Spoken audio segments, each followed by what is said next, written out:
Hi, it's me again with Corel Tips and Tricks, and I just did a video on this.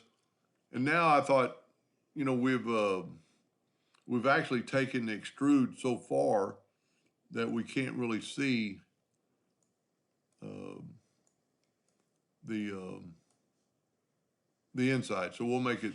And I just made a video on how to rotate this. Let's rotate a little bit more. Get your rotation and move this out of the way. See what it looks like. That looks pretty good.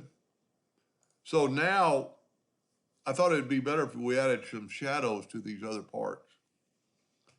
So if we select it all and go up to Object and break the extrude part, and then just grab the number and move it over, all these parts need to be shadowed, but you can't do it the way it is because the interactive fill tool won't work.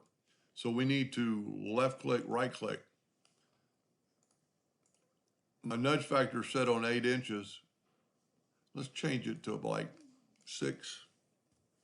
And now let's take that same yellow and fill in all these parts. Must have a leak. So let's just do these parts. And if that leaks, we can fix. No, sometimes that'll work when you do it that way. Now what we need to do, and then depending on what direction you want your shadow, we can take the interactive fill tool and we can go from there to there and see what's happening. I actually had that last one picked. You need to pick the one you're going to do first, and then grab your interactive fill tool. And we want to take and add a little gray to that side, and we can change the bar and make it more or less. We actually can bring that in.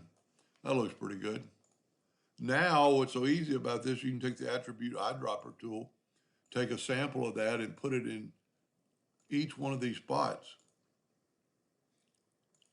It actually tells you when it can be done because there's a no sign and a fill sign. Now, if we take our 6 and nudge it back over, well, I must have moved it. That's a little irritating, but we can put that right on that corner. Now what we need to do is take that object in order in front of page. There you have a little bit of, and you can change this now that you've, got it back together and you kind of see more of what you got. And you could take the lines away.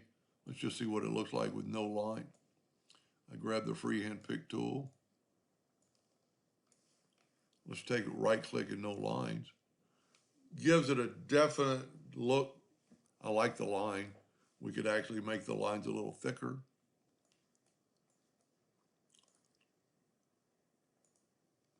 Kind of make it stand out. And like I said, you could go back and edit this fill because I'm pretty sure you can. We only did one, but we could change them all at one time and make them a little grayer. We could actually add maybe a little black. Well, at least to that one. And then we could still use the attribute eyedropper. Hopefully it'll work. Yep. That's pretty cool. That way you kind of see it on the fly what it's going to look like.